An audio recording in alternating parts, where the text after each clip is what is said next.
nggak jawab. Apa? Padahal online. Oh. Heeh.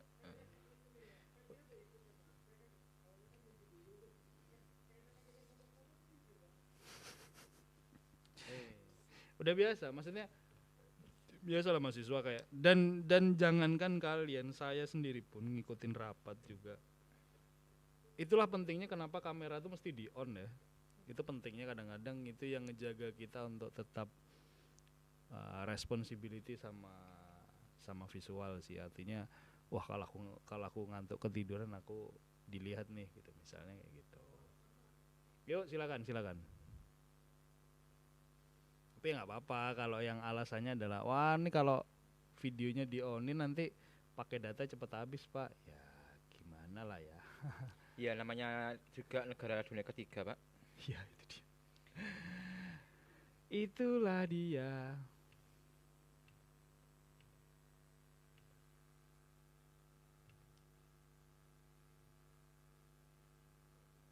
Tapi bagi yang ngerasa kesulitan untuk masalah pakai data dan segala macamnya mau di offin pun boleh, nggak jadi satu keharusan kenapa ini harus di onin, enggak lah. Tapi on itu jauh lebih baik, paling enggak kita ngejaga diri kita sendiri, maksudnya dalam arti biar nggak ngantuk, biar nggak apa, toh aku nih wah ini aku dilihat nih gitu aja sih.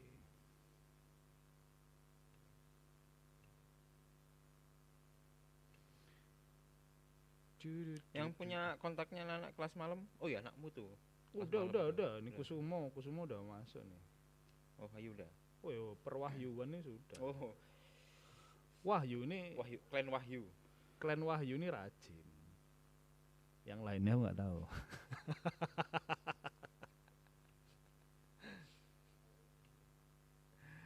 Kalian lah cobalah suruh tuh teman sekelas itu. Ayo dong, masuk dong, diajakin maju bareng gitu. Kenapa? Duet maut. Hehehe, duet mau.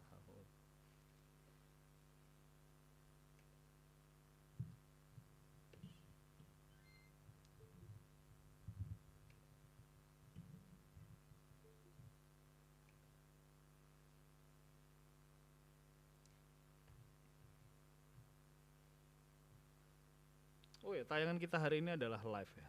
Live di YouTube. Yeah. Jadi bisa langsung dicek di YouTube.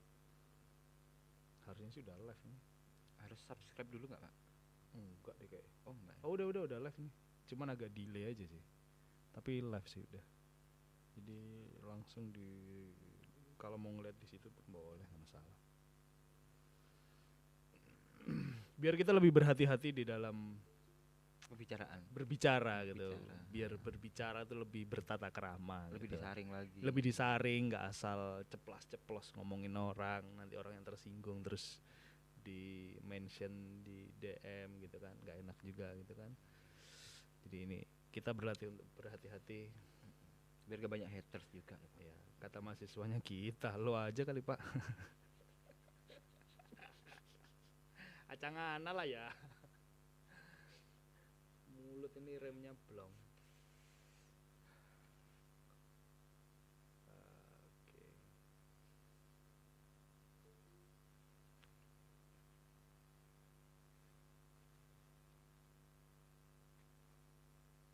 BTW ini UTS kan? Minggu-minggu UTS kan? Iya. Iya. Terus ngapain mereka masuk ini? Nggak apa-apa. Buang-buang pakai data aja. Sekedar membuang-buang pakai data. Infonya sih katanya ada PTI udah jalan malah. PTI udah UTS. Cuman kalau PTI-nya animasi aku nggak tahu. PTI yang di kelas lain tuh udah UTS. Tuh ngapa Siti pakai sarung guling?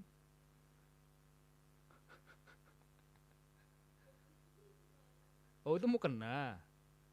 Kukirain sarung guling.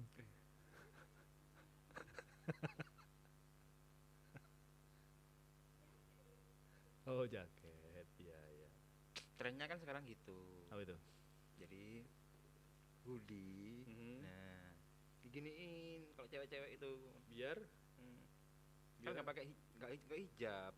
Oh. Jadi sudah menutupi aurat. Iya. Gitu iya, Pak. iya, Jadi paham, lebih paham. efisien. dan tidak terlalu ribet dengan penggunaan hijab yang terlalu ribet. Udah tinggal tutup kali, udah selesai. Aku ngelihatnya kayak orang itu mamang-mamang yang pegangin kuda di Bromo itu. Jadi udah tinggal dikasih sarung aja udah jadi gitu. Atau orang nawarin villa itu, Pak. Kenapa? Orang-orang nawarin villa itu. Orang-orang nawarin villa di Songgoriti, di apa Puncak itu kayak gitu.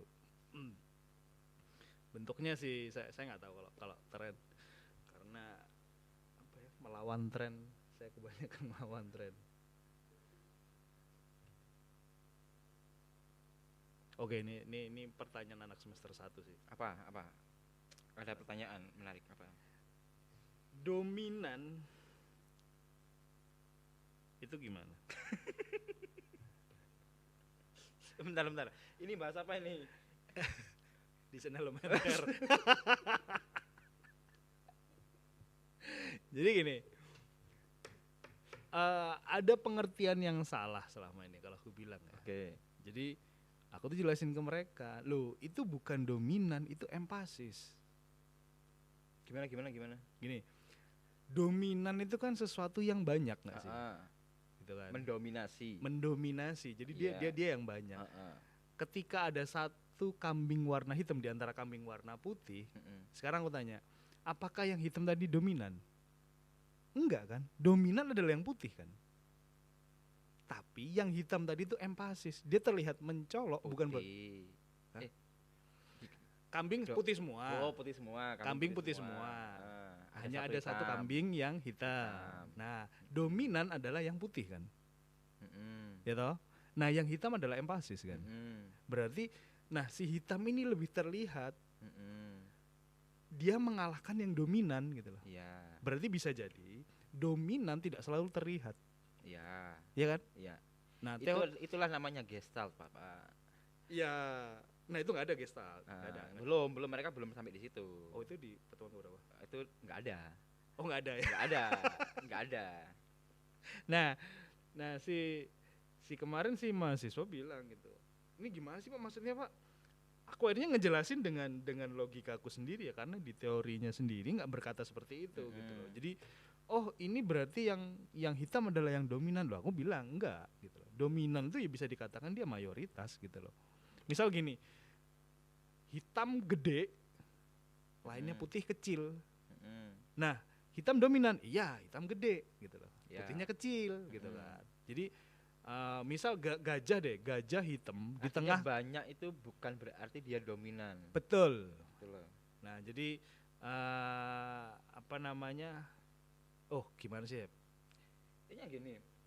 Iya dong, banyak itu dominan. Enggak. Gimana? Ini gede nih. Iya. Bentuk ini gede. Tapi di sekelilingnya ini ada kecil lebih. Oh iya, oke.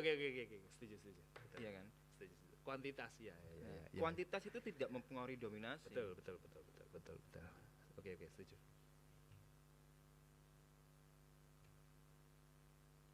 Aku kemarin sempat terjebak itu sih sama anak-anak. Jadi ngejelasin, aku sampai akhirnya pas baca teorinya, karena aku nggak ngebaca sebelumnya ya, langsung ngejelasin ke mereka. Merekanya tanya, aku jelasin dengan logika aku sendiri.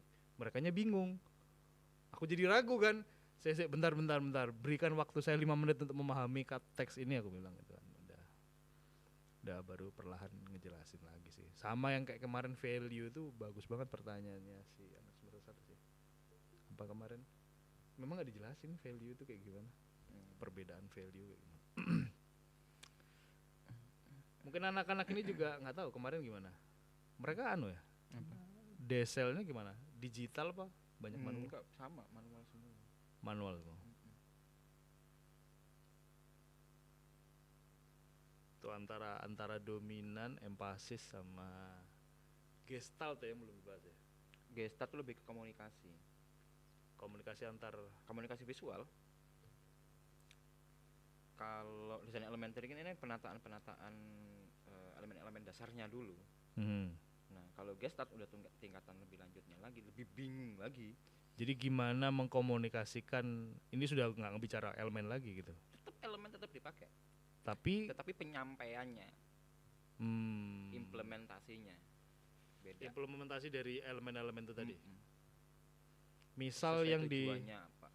Misal gini, kalau seandainya kenapa kita membaca poster atau membaca X-banner itu selalu dari atas ke bawah nih. Nah, di bagian atas itu ukurannya harus sekian, di bagian bawah itu sekian, fontnya harus ukurannya sekian. Itu masuk di Gestalt. Iya.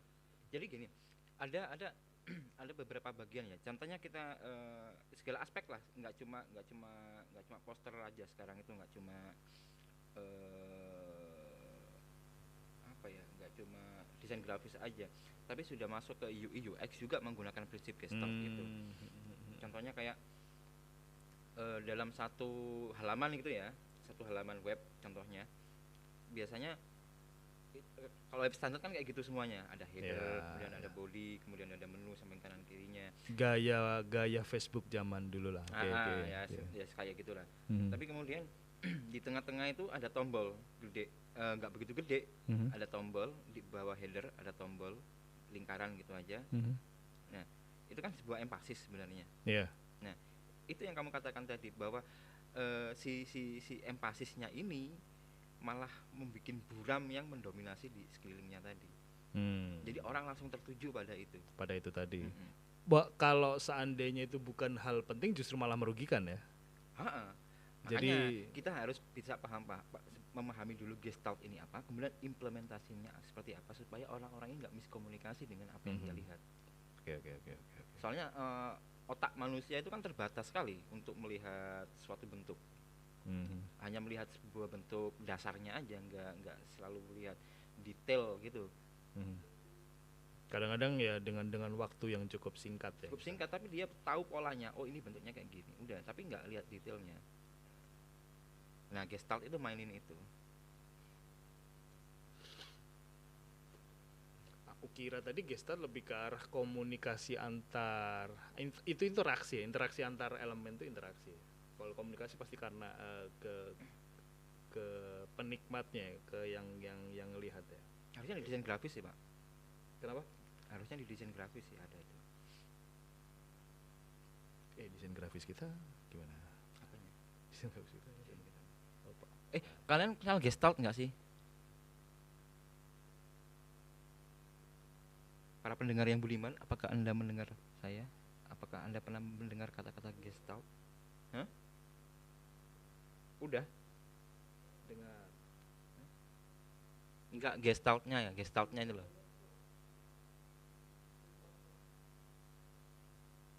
Apa sih? Aku ngomong pelan-pelan banget sih. Gestur. Gestalt. Apa kini harus saya kasih materinya?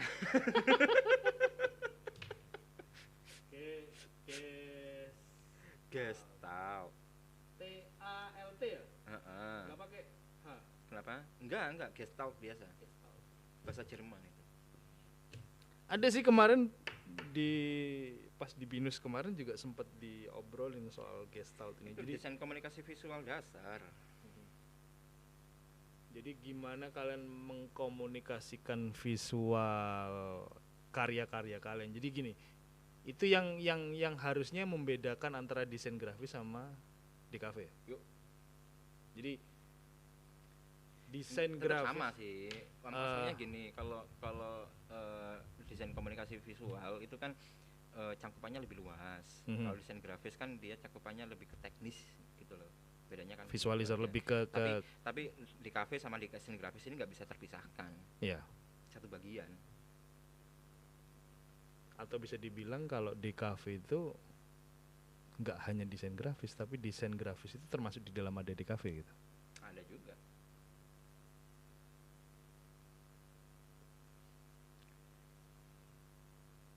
Nah, ini loh.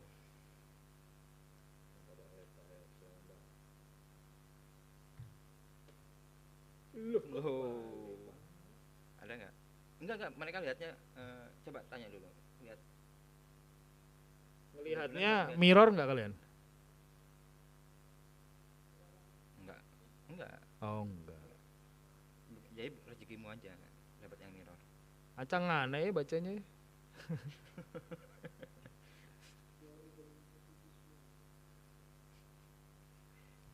Ini materi kompetensi desain grafis. kompetisi desain grafis yang saya berikan ke kakak tingkat kalian, anak MJ yang baru wisuda kemarin, mereka kan ada sertifikasi desain grafis, junior desain junior graphic designer, junior graphic designer sertifikasinya. Nah, saya ngasih materi tentang desain grafisnya ini. Nah, saya perkenalkan juga tentang Gestalt ini. Saya nggak tahu mereka udah dapat dengan Gestalt apa nggak tahu juga. Nah, kalau lihat seperti ini, sudah pernah dengar nggak kalian? Kalau image-nya pasti pernah lihat ya, Nah, gambarnya. Kalau gambarnya pernah lihat. Kita sempat bahas sedikit ketika budaya visual. Ketika saya memperlihatkan gambar kapal tapi dalam bentuk tengkorak, masih ingat kan? Nah, sama, itu adalah sebuah prinsip Gestalt juga. Jadi persepsi orang manusia itu dalam melihat komponen-komponen visual itu menimbulkan sensasi-sensasi tersendiri.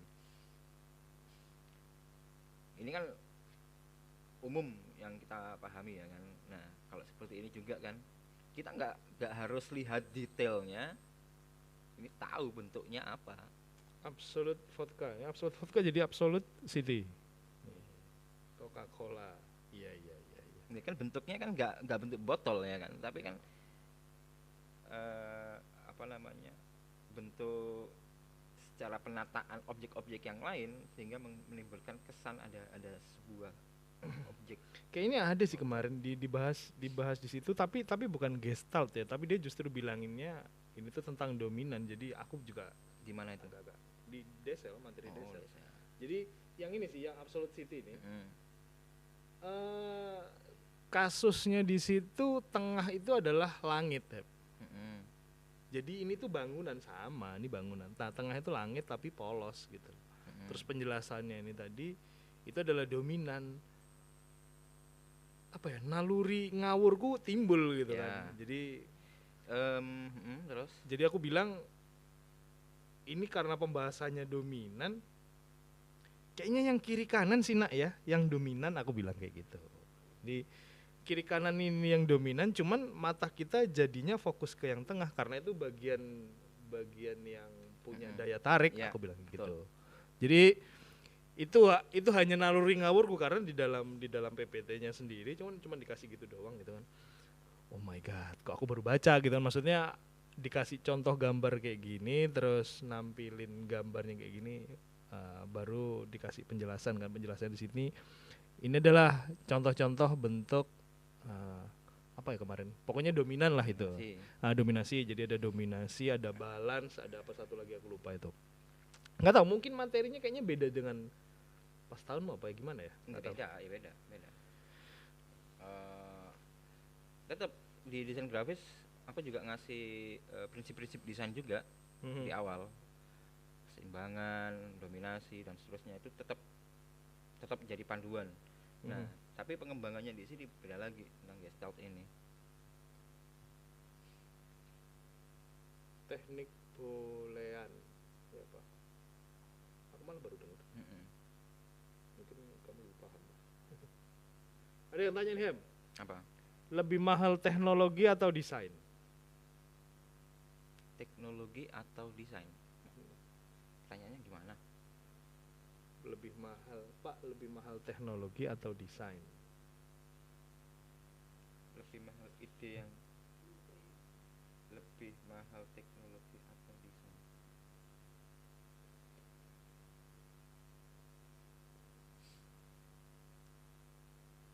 Teknologi atau desain? Sebentar. Konteksnya bisa macam-macam. Konteksnya gimana dulu nih? Ini umum. Ini pertanyaannya sangat umum sekali nih. Ini lebih spesifik mengarah kemana? Mahal teknologinya ini diukur mahalnya itu berdasarkan nilai mata uang atau mahal dari sisi yang lain? Teknologi dan desain. Oke. Kita bahas teknologi dulu. Ayo. Teknologi. Aku ngelihatnya kayak gini sih. teknologi itu kayak kayak perkawinan sih maksudnya. Atau aku ngeliatnya gini sih. Gimana? Kalau desain itu adalah gabungan dari teknologi dan seni, itu aja. Itu aku ngelihatnya korelasi di antara keduanya. Aku nggak ngelihat mahal atau murahnya. Ya, kita nggak lihat mahal murahnya dulu. Okay. Kita pahami dulu tentang konsep teknologi sama konsep desain ini dulu. Nah, jadi kalau aku ngelihatnya gini, desain itu adalah penggabungan dari seni dan teknologi. Teknologi. Jadi lahirlah yang namanya desain. Nah, di antara ketiga ini tadi itu masing-masing punya pondasi gitu loh. Jadi misal kalau seni aja jadinya nanti seni rupa. Kalau teknologi aja ya sains ya arsitektural dan segala macam. Kalau kaitannya sama visual ya. Tapi desain itu adalah penggabungan di antara keduanya. So kalau dicari garis tengah antara teknologi dan desain ini lebih mahal mana, aku nggak bisa ngelihatnya. Jadi kayak gini, apakah yang dimaksud tadi itu rancangan sih ya? Desain dalam arti rancangan. Ini rancangannya, lalu ini adalah implementasinya. Makanya itu harus diklirin dulu nih pengertian tentang desain dan rancangan. Iya. Harus diklirkan dulu nih.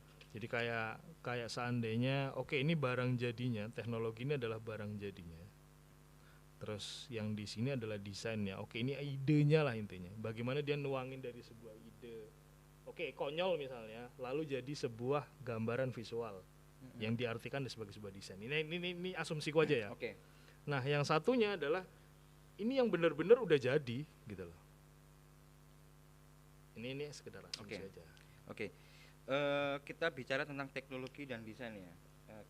Kita ambil contoh gini aja deh, lebih gampangnya.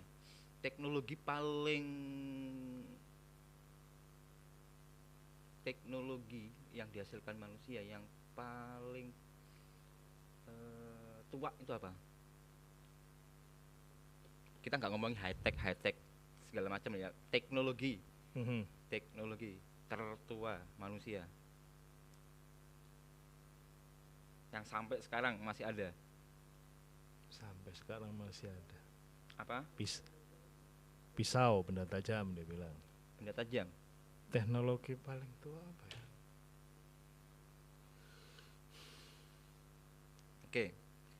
Oke, kita ambil contoh pisau. Ya, kita ambil pisau karena dari zaman dulu itu sudah ada pisau. Nah, zaman dahulu pisaunya kan bentuknya dari batu bahannya. Ya kan? Dipipihin, kasar, katain. Tapi bentuk pisau bisa nusuk, bisa motong, itu dengan dari batu aja. Nah, manusia sudah mendapatkan teknologi ini namanya pisau. Mungkin belum ngomong pisau, senjata tajam. Senjata tajam. Nah, kemudian orang-orang mulai nemu nih namanya biji besi. Sebuah material baru lah ya. Ada material baru, nemu material baru, diolah. Nah, ketika diolah jadi sebatang besi. Jadi bentuk material besi. Nah, material besi. Kemudian manusia punya pilihan nih, punya ide, punya gagasan. Gimana kalau besi ini dibuat sajam tadi? Menjadi sajam, karena lebih kuat, lebih tahan lama, nggak mudah patah. Reproduksinya juga mudah dibanding batu ya. Sehingga sebenarnya kan itu sebuah tahapan desain juga. Dimana dari batu kemudian beralih menjadi besi. Tahapan itu sebenarnya sebuah desain. Dimana orang-orang ketika sudah menemukan bahan yang baru, mereka punya solusi nih dari permasalahan awal nih, yang batu yang kasar, mudah patah, mudah rontok.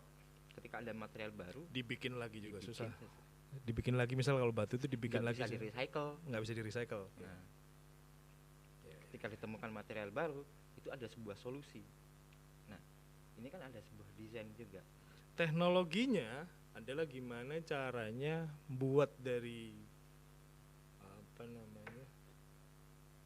dari biji besi tadi hingga bisa jadi pisau kan. Teknologinya berkembang dari situ. Yang sebelumnya batu tadi sekedar dihantamkan dengan batu lain sehingga dia bisa pipih misalnya. Itu kan teknologinya berkembang. Berkembang lagi. Desainnya adalah desain tidak berubah. Ya oke, bentuk dari pisau itu sendiri nggak berubah gitu misalnya. Mungkin ya mengikuti perkembangan zaman lah, makin banyak jatuhnya nanti masuk kreativitas. Semakin ke sini semakin kompleks kehidupan manusia. Ya kan? Semakin banyak juga pilihan pisau yang dibutuhkan. Orang mau mengupas buah, desain pisaunya berbeda. Teknologinya sama. Desainnya berbeda. Ya. Orang motong daging, desain pisaunya sama. Apa beda? Desainnya beda, teknologinya sama. Orang mau buat ngoles-ngoles roti, pisaunya kan beda lagi. Nah, sehingga kan desain ini kan muncul berdasarkan kebutuhan manusia yang kompleks tadi untuk menjawab sebuah permasalahan yang mereka hadapi di kehidupan mereka. Sehingga ada alternatif. Oh ini loh, kalau pengen motong daging pakai pisau yang seperti ini. Kalau motong sayur itu pakai yang seperti ini. Kalau motong cabai yang kecil-kecil itu pakai ini. Jadi teknologi lah melengkapi ya. Teknologi yang melengkapi desain tadi akhirnya jadi nggak hanya sebatas sebuah desain, tapi benar-benar sesuatu yang memang benar-benar bisa kepake, bisa jadi. Jadi desain nggak hanya sebagai sebuah visual aja kalau mungkin dulu ya. Tapi desain kan nggak cuma ngomong tentang visual, tapi desain itu sudah ngomongin tentang fungsi. Nggak cuma ngomong tentang estetika, desain ini juga ngomong tentang teknologi juga. Kita nggak bisa bikin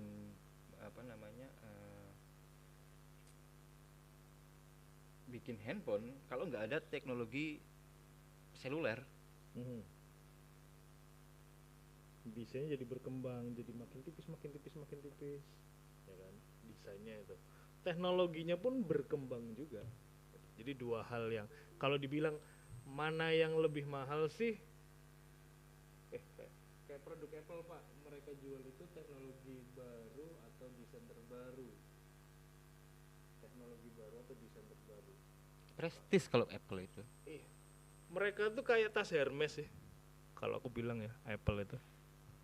Tas Hermes itu kan apa coba, tasnya dari kulit udah gitu, tapi harganya sampai 2 miliar gitu aja. 2 miliar, ada yang sampai 10 miliar, tas biasa gitu, tas Hermes. Terus apa sih? Kalau Louis Vuitton mungkin lebih murah ya, di bawah 1 miliaran gitu. Cuman kayak Hermes itu apa sih coba dibeli gitu. Yang dibeli status sosial gitu aja. Bahkan orang punya duit aja nggak tentu bisa beli gitu loh. Yang harus verifikasi dari Hermes dulu, oh orang ini memang layak untuk membeli tas ini gitu. Jadi apa yang dijual dari Hermes? Ya kalau aku bilang sih sama kayak iPhone. Ini bukan mendiskreditkan orang pengguna Apple lover ya, kayak dia misalnya. Bukan seperti itu, enggak. Jadi kalau aku ngelihatnya sih kayak gitu. Jadi apa yang dijual sama iPhone di situ sih status sosial. Kalau aku melihatnya, apa yang ditawarkan oleh produknya Apple itu saya nggak perlu mikir tentang hal-hal yang ribet-ribet lagi di masalah Windows. Saya nggak perlu mikir lagi masalah instalasi, masalah yang dulu itu harus bersihin apa itu namanya kalau di Windows dulu tuh. Apa ngedefrag? Apa sih? Defrag. Itu adalah sangat merepotkan. Jadi waktu kita itu terbuang sia-sia, terbuang banyak dengan hal-hal yang teknis gitu loh. Nah, dengan menggunakan produk yang semacam punyanya Apple ini, ya hal semacam itu terpotong jadinya. Jadi udah fokus aja ke bikinnya. Belum lagi masalah virus, belum lagi masalah ini. Apalagi kamu yang hobi install ulang gitu kan. Aku sudah capek. Saya dulu install ulang tuh seminggu 4 kali itu bisa install ulang. Dan nggak sekedar install ulang loh ya, maksudnya install ulang terus belum diapa-apain, install ulang yang enggak, diinstal ulang tuh jadi beneran udah jadi semuanya, udah lengkap dengan software semuanya,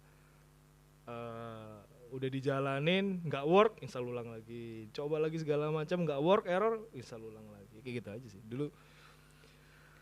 Udah kayak hobi. Inovasi tiada henti.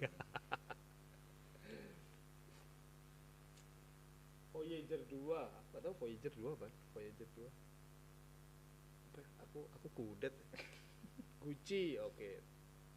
Ya, produk-produk Gucci. Produk-produk Gucci misalnya. Gucci dalam arti ini produk ya.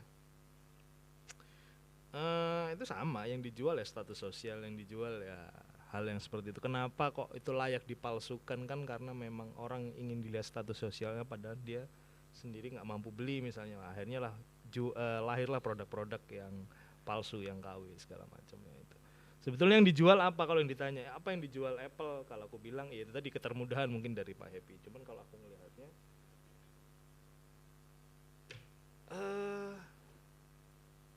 apa ya? nggak bikin repot. Bukan tipikal, kalau bagi aku sih tidak memenuhi hasratku untuk melakukan sesuatu lebih bebas, itu aja sih. Ya memang cocok-cocokan aja gitu. Saya dulu juga pakai Apple, produk-produk Apple saya pakai semua, mulai dari laptopnya sampai ke HP-HP-nya pun saya pakai.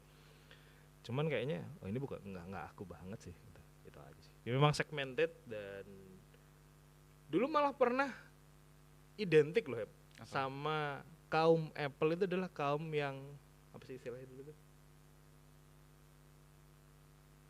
Aku lupa. Yang ngikutin tren banget itu apa sih? Bukan. Yang bisa, yang kalau yang dulu tuh sampai ada yang pakai jenggot segala macam gitu tuh loh. Jenggot. Iya, jadi itu ada ya beda-beda, nggak selalu dia ngikutin tren, dia trennya apa, nah itu. Nah Apple itu jadi salah satu yang ada di situ. Aku lupa namanya apa, istilahnya ya gitu loh. Jadi lahirnya tuh di situ. Trendsetter. Bukan, ada bahasa bagusnya, aku lupa. Bahasa yang lebih keren sering digunakan, bahwa itu tuh jadi penanda bahwa orang dengan golongan ini gitu ya, yang dengan nama ini tadi, dia tuh adalah orang yang kini banget misalnya, orang sekarang banget gitu. Kekinian. Iya, ada istilahnya aku lupa. Bukan hypebeast ya, bukan. Apa aku lupa nama istilahnya. Hipster, nah itu dia. Siapa yang bilang itu? Danang Argani ya, hipster. Jadi pernah jadi satu ikon hipster itu ya Apple. Kalau hipster itu kan ya yang pakai jenggot segini terus rambutnya kayak model aku tapi yang lebih rapi lagi, licin, pakai pomade dan bla bla bla gitu kan. Itu golongan hipster itu tadi. Nah, Apple jadi salah satu dia justru bisa masuk ke arah situ. Sedangkan Samsung dan Xiaomi dan sebagainya itu belum bisa masuk ke dalam kategori itu gitu loh. Dia nggak masuk ke dalam kategori hipster gitu loh. Apple dengan segala kebiasaannya aku bilang ya, dia nggak ribet dan segala macam, tapi justru dia bisa masuk ke dalam kategori hipster itu sendiri. Jadi sebuah tren loh, bayangin coba. Banyak faktor sih menurutku kalau hal ya. Jadi nggak hanya sekedar teknologi dan desain. Nggak cuma sekedar produk dan teknologinya saja yang membangun istilah hipster itu. Malah pengguna-penggunanya itu malah jadinya. Jual nama, apa nama yang dijual gitu. Tapi aku pribadi iri gitu, dalam arti gini. banyak sound card yang aku punya, audio interface yang aku punya, dia tuh support sama iPad gitu loh. Kan bikin jengkel ya. Aku nih pengguna Android, konektornya loh sama iPad sama Android yang aku punya gitu loh. Kenapa Androidku nggak ada softwarenya tapi di iPad itu ada, itu kan kayak diskriminasi gitu kan. Apakah Android yang aku punya lebih jelek dibanding iPad gitu kan? Satu sisi pasti ada ngerasa kayak gitu, tapi bagi produsen pencipta ya memang Apple loh yang bisa gitu loh. Kalau kita ngomongin iPad-nya Apple, memang dia lebih powerful buat ngehandle DAW, jadi buat ngehandle audio, iPad ini tadi bisa disambungin sama sound card. Sedangkan Android itu nggak bisa gitu kan. Why gitu. Jadi aku bilang apa ya? Apple udah punya pasarnya sih. Dia bisa nentuin pasarnya, dia bisa nentuin produsen lain buat kompatibel buat dia gitu loh. Dia yang bikin brand bahwa audio itu ya lebih lekat dengan Apple misalnya, seperti itu udah dari dulu sih, semenjak Apple menggunakan FireWire gitu, FireWire kalau nggak salah. Yang kapan itu? Apple dulu. Itulah kenapa Apple itu lekat dengan audio gitu ya, karena laptop yang dimiliki Apple itu selalu ada FireWire-nya, konektivitas di atas USB gitu loh. Sebanyak soundcard dulu ya, pakai DJ ya, kan kebanyakan pakai itu juga. Betul dulu, sekali ya. Buka panggung tidak kompatibel, iya. Ini kita jadi bahas sih. Ini dari pertanyaannya si Ilham nih. Aduh, sesat nih Ilham nih. Tapi nggak apa-apa, makasih untuk pertanyaannya, paling nggak kita tersesat. Pertanyaan ya. Iya, dia dari tanya dan tersesat kita ke jalan yang ke area yang ya memang apa ya, seksi untuk diomongin sih gitu loh. Jadi menarik untuk dibicarakan. Iya, kalau ngomongin desain itu sebenarnya nggak bakalan selesai. Soalnya masih juga banyak perdebatan. Nggak cuma istilah desain itu kan, kalau orang-orang awam kebanyakan kan ngomongnya merancang gitu ya kan. Desainer adalah seorang perancang. Perancang. Desainer gitu. Busana, perancang busana. Perancang busana. Oh, itu istilah yang dangkal sebenarnya. Gitu loh. Dangkal bukan berarti bodoh dan bukan berarti salah loh. Itu perlu diingat. Jadi kurang mendalam pengertian tentang merancang gitu. Ya, mungkin kan untuk hematnya aja supaya untuk orang-orang awam, merancang. Oh ya. Tapi kan dalam merancang ini kan sebenarnya tahapannya itu dalam sekali, nggak cuma sekedar merancang. Kalau dikatakan kemarin saya ngasih materi itu ya, kalau desainer itu beda sama tukang setting. Jasa setting ya. Jasa setting. Jadi orang-orang setting itu hanya berurusan dengan penataan tata letak. Kamu bisa mengoperasikan CorelDRAW, Adobe Illustrator, paham apa namanya itu, color apa sih? Enggak, paham tracing, paham apa namanya, pokoknya separasi, pokoknya secara teknik kamu bisa mumpuni, ya udah setting. Ya cuma sekedar setting. Tapi kalau desainer ya beda lagi. Bukan cuma sekedar kamu menguasai salah satu software kemudian memproklamirkan diri menjadi I am a designer. Nggak apa-apa sih, paling nggak itu. Tapi nggak apa-apa buat semangat, itu nggak apa-apa. Kadar bahagia orang beda-beda sih. Jadi ya, ada yang sudah bisa mengganti font, atau mungkin gini deh, dari lembar kosong terus dikasih font gitu, G sama D. Wow, ini desain bagus ini. Ada yang kayak gitu ada. Jadi cuman bikin kayak gini doang misalnya. Nah, bikin G, D gitu doang gitu. Dia sudah mengatakan dirinya sebagai seorang desainer gitu. Ya boleh aja sih. Kadar bahagia orang beda-beda gitu. Tapi pada prinsipnya ya bukan sekedar itu sih. Gitu.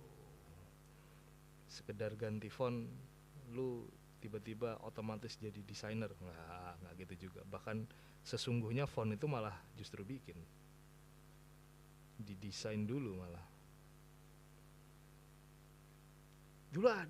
Kita dulu ada tipografi, sekarang kan ada. tipografi? Ada tipografi, ada semester 1. Kan ada tipografi nggak sih? Nggak ada, dihilangin kayak. Tipografi ada nggak sih? Di mata kuliah yang dihilangkan itu nggak ada. Oh nggak ada. Coba tanya mereka. Kalian semester 1 ada tipografi nggak? Hah? Mata kuliah? Desain grafis. Oh, di dalam desain grafis kan. Di dalam desain grafis. Iya. Kalau di DKV itu sebuah mata kuliah gitu. Jadi sampai jelek ngomongin font aja tuh dah. Jadi Bukan font, Pak. ya Typeface gitu. Jadi banyak pertemuan kami justru ngobrolin masalah typeface itu kayak gimana, dan hasil akhirnya buat ya implementasi sama bikin typeface. Iya, Di A3. Oh enggak, itu Iya. kalau yang bikin sampai mocap apa? Oh, iya. Iya, bikin Maket. maket. Mm-mm. Jadi bikin Implementasi maket, kayak- implementasi fontnya tadi ditaruh di dalam, misal kayak Branding, toko, makan branding gitu branding. kan. Jadi bikin, misalnya kayak aku bikin kemarin toko gitu, terus di situ ada fontnya, misalnya fontnya menggunakan font yang aku rancang sendiri misalnya. Nah itu harus dijadiin, jadi misal dia jadi apa sih namanya tuh, neon boxnya gitu. Jadi bikin maket toko ada neon boxnya, fontnya yang kita bikin. Nggak nyambung. Iya. Bisa bayangin ya kalian bikin maket kayak gimana? Market. Di cafe. Iya. Market. Apa ya? Jadi kalau sekarang ada anak-anak semester 2 buat ngerjain desel atau apa ya semester 2 itu? Satu. Kalian udah ngeluh gitu. Kamu cuma bisa ngelus dada gitu aja sih. So semangat gitu. Yakinlah di luar sana tuh jauh lebih berat. So apa yang dikasihin di sini ya dikerjain sepenuh hati dan sebaik mungkin gitu. Karena di luar sana tuh harimau semua itu mereka. Pendong. Apa itu? PixArt editor berkelas. Apa maksudnya tuh? PixArt. Apa itu PixArt? PixArt yang tadi kita omongin itu loh, yang mengambil elemen-elemen desain dari Pix. Oh, oke. Iya nggak sih? PixArt itu.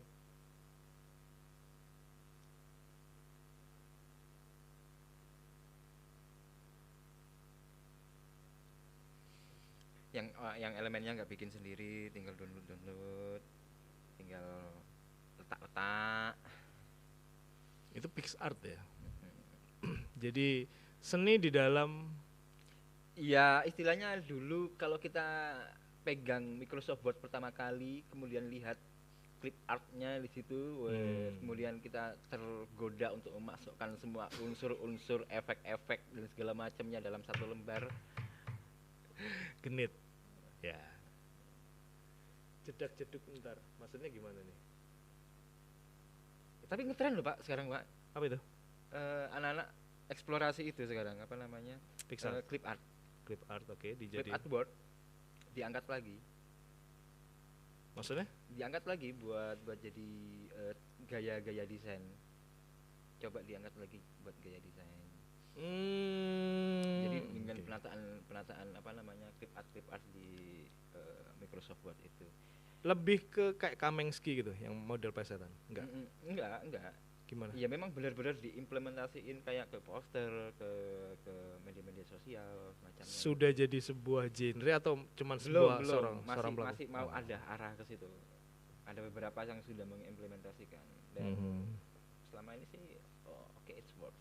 Jadi semacam kayak Loh, bagi yang melewati masa itu relate. Nah. bagi yang tahun 90-an 2000-an yang dengan wordnya yang terbatas semacam itu kan, clip artnya itu kan khas sih. khas banget gitu loh. Gambaran clip art itu apa ya? Kalau dibilang tracing itu terlalu halus. Ya bukan tracing sih. Iya enggak, maksudnya kalau dibilang tracing dia tuh terlalu halus dalam arti apa ya, terlalu bukan kalau bilang sempurna bagus juga enggak gitu kan. Cuman kelihatan aja, berasa aja gitu clip art tuh kayak gimana. Pernah tuh debat aku sama Pak Puji kan perkara itu. Ini clip art ini, bukan Pak, saya bikin sendiri nih Pak. Iya ini clip art, saya bikin sendiri Pak. Kamu ngetrace apa gimana? Iya ngetrace Pak. Loh, tapi kan nggak salah ya, coba kalau dia bilang ini misal gini nih, yang kamu bikin ini clip art misalnya gitu kan. Loh enggak Pak, saya bikin sendiri karena di dalam pikiranku bahwa ketika dia bilang clip art, aku tuh ngambil clip art terus aku taruh situ gitu loh. Aku bilang, "Loh enggak, aku enggak pakai clip art saya Pak." Saya bilang kayak gitu kan. Loh iya, tapi ini tuh pasti dari clip art. Enggak Pak, ini gambar saya, aku bilang gitu. Terus dia bilang, iya ngetrace Pak. Aku ngotot dan Terus tidak tahu malu. Iya. Ngotot dan tidak tahu malu, ya itulah kunci gitu ya. Udah biasa itu. Jadi, tapi kan nggak salah gitu loh, maksudnya dalam arti ya jujur ketika tadi bilang ngetrace ini ya, iya ngetrace aku bilang gitu. Tapi apakah ini clip art? Bukan, karena saya dapatnya bukan dari clip art yang saya trace, nggak sederhana itu gitu. Dan ini bukan dari clip art orang lain gitu aja. Tapi ya tidak jauh berbeda sih, kalau di kami dibilangnya ya itu nggak jauh berbeda Mas gitu loh. Yang lain itu bener-bener titik by titik diwarnain satu persatu. Ya proses yang panjang sih. Saya lebih nge-cheat pada saat itu aja. Kurang riset.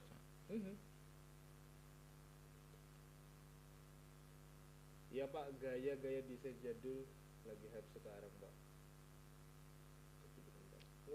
Itu juga kayak apa namanya, Comic Sans itu. Comic Sans kan coba udah ada sih, kalau Comic Sans itu udah lama. Jadi kan ada anggapan bahwa Comic Sans itu typeface terburuk. Alasannya?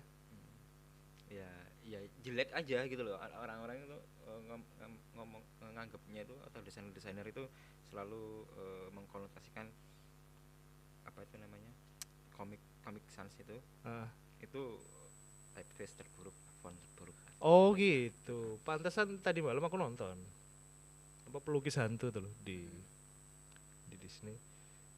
Kalau nggak salah ya dia bikin resumenya pakai Comic Sans. Jadi dibilang ini nggak niat apa gimana gitu. Oh karena itu. Nah, ada sebuah movement yang mencoba untuk mengangkat kembali Comic Sans ini supaya ada punya kasta tersendiri gitu loh, naik kastanya. Jadi desainer itu mulai eksplorasi Comic Sans lagi supaya apa namanya, Comic Sans ini bisa dipergunakan sebijaknya gitu. Comic Sans apa? Comic Sans ya. Yeah. Font yang ya dia golongan sih ya, apa sih namanya, nggak pakai topi itu? Sans dia golongan sans serif yang apa sih, yang fontnya maunya terlihat luas gitu kan. Tapi dulu ya, mungkin sebelum tren sekarang adalah ini pilihan orang yang nggak ngerti desain ya, bener sih. Aku juga kadang-kadang ngeliat PPT gitu, orang yang ya udahlah backgroundnya hijau terus tulisannya putih gitu kan, kadang-kadang hitam, itu sakit mata nengoknya itu kan. Cuman ditambah lagi dengan Comic Sans gitu loh. Wah. Ada 5 jenis huruf di situ. Iya, 5 jenis huruf gitu kan, ramai sekali gitu. Tapi kayaknya itu bisa jadi sebuah gaya sendiri sih, kalau aku bilang lah. Bisa. Ya tinggal momentumnya. Yeah. Ada momentum. Jadi beda tipis sama orang yang nggak bisa ngedesain, ya, dengan yang berusaha untuk apa ya, sarkas istilahnya gitu ya. Lebih ke arah sarkas kan. Dia mempermainkan sesuatu yang sebetulnya dulu orang itu sangat ngejek banget, tapi sekarang coba diangkat lagi. Ya istilahnya kayak siapa itu namanya, seniman yang mamerin pispot itu. Warhol. Bukan Warhol. Warhol kan ya. Pisang. Hah? Pisang itu ya. Bukan, ya termasuk pisang itulah. Pispot itu siapa ya? Aduh, siapa sih lupa namanya. Jadi kan dia mamerin pispot yang dia beli, nggak tahu di mana, terus cuma ditandatanganin aja. Dijual, dibeli orang. Bagaimana? Ya muncul di galeri, tampil di galeri waktu pameran. Nah kalau sekarang kan tren-trennya yang pisang itu, yang isolasi ya, gitu. Ya. Ya kayak aku pernah denger sih beritanya. Pispot yang pernah tahu juga gitu, pispot yang ditandatanganin sama senimannya terus ditaruh di galeri. Nah, itu akhirnya masuk ke galeri. Masuk ke galeri dan nggak terjual, tapi diakui sebagai karya seni. Padahal itu pispotnya beli. jadi blur ya sebetulnya. Nah, seni sendiri jadi blur sebetulnya. Sehingga dibolak-balikkan kan. Aku matiin aja ya komputerku ya. Iya. Apa habis sebetulnya? Iya. Reza Octavian, maksudnya apa itu, Devano? Reza Octavian. Oh, Reza bikin YouTuber. Ya YouTuber, bikin gambarnya dibeli seharga 10 juta gitu. Aku kudet ya. Hah, gimana?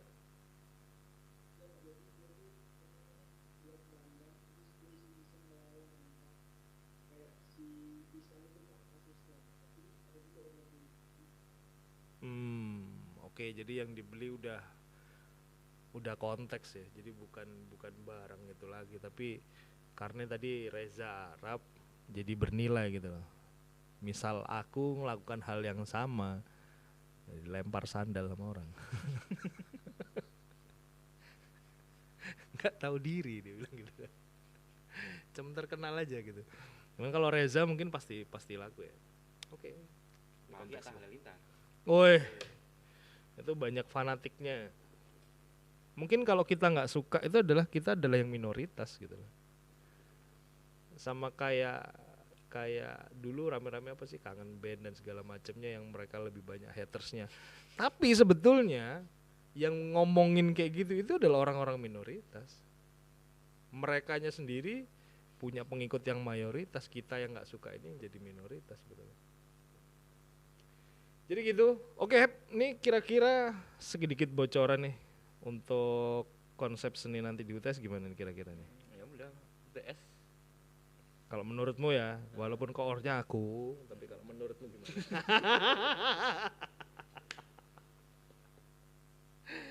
Gimana kira-kira? Iya lah, ngumpulin environment aja ya. Ngumpulin environment yang kemarin. Iya. Okay. Oh, kamera mati. Environment yang kemarin terus dengan catatan apa? Enggak ada. Environment kemarin. Kan sudah di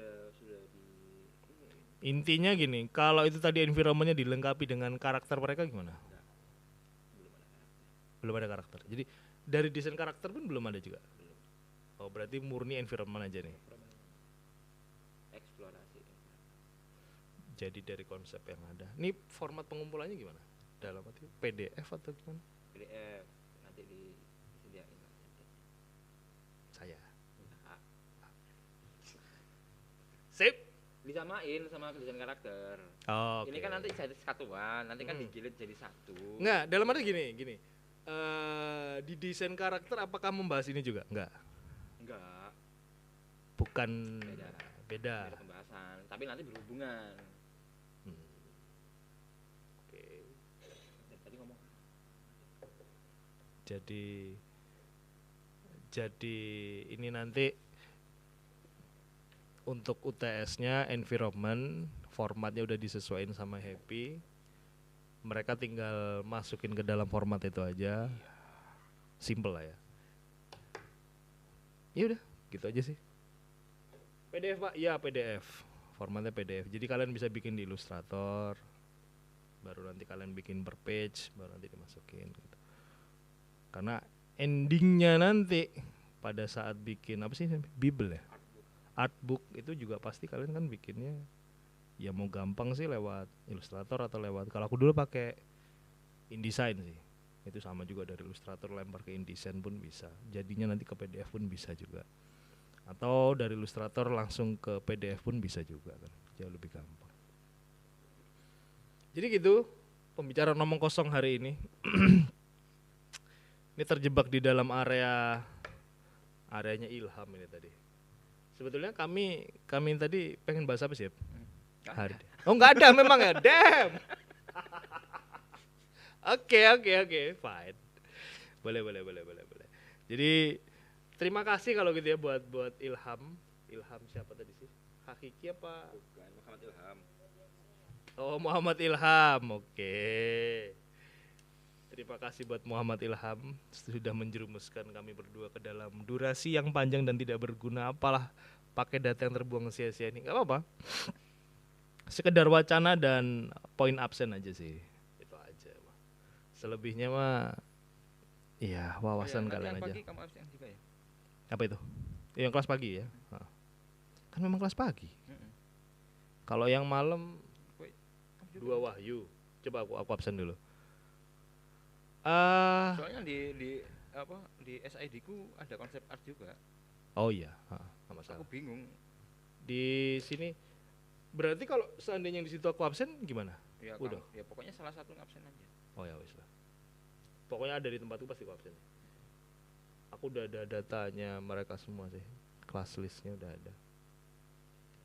Di kelas listnya kali ini, ntar nih sebelum saya closing lah ya.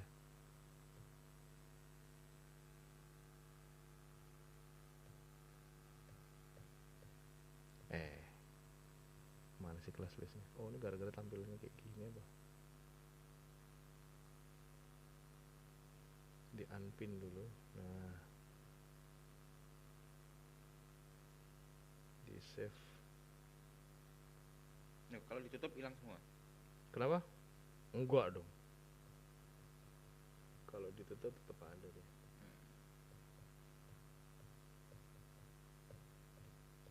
Sekalian yang manajemen produksi ya. Boleh. Iya.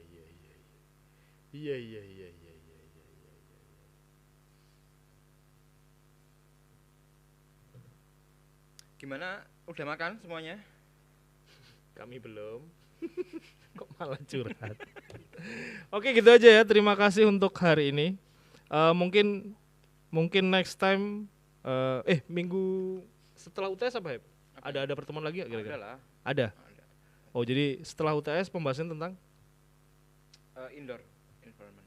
Oh environment indoor. Jadi yang sekarang yang eksterior. Jadi yang sekarang itu eksterior, outdoor, di luar ruangan. Cuma nanti setelah UTS kita main indoor.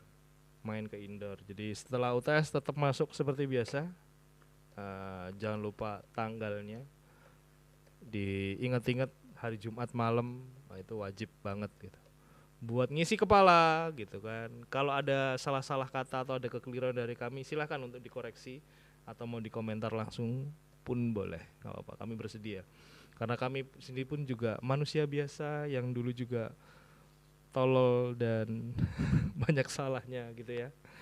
Itu aja untuk malam hari ini. Terima kasih untuk kehadirannya. Kita, lu aja kali. Kami. Jadi gitu aja ya. Terima kasih untuk kehadirannya semua. Thank you banget untuk pertanyaannya dan responnya di malam hari ini. Moga-moga UTS kalian berjalan dengan baik dan ya sehat selalu sampai kuliah berakhir. Akhir kata, assalamualaikum warahmatullahi wabarakatuh dan selamat malam. Yuk. Yuk, sama-sama.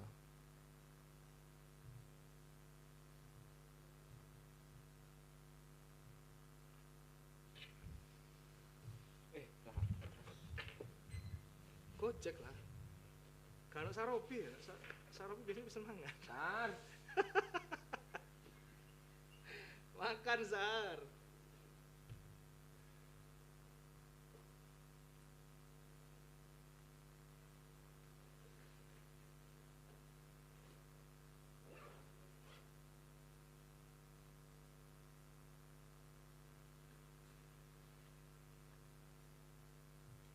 Ferry kapan?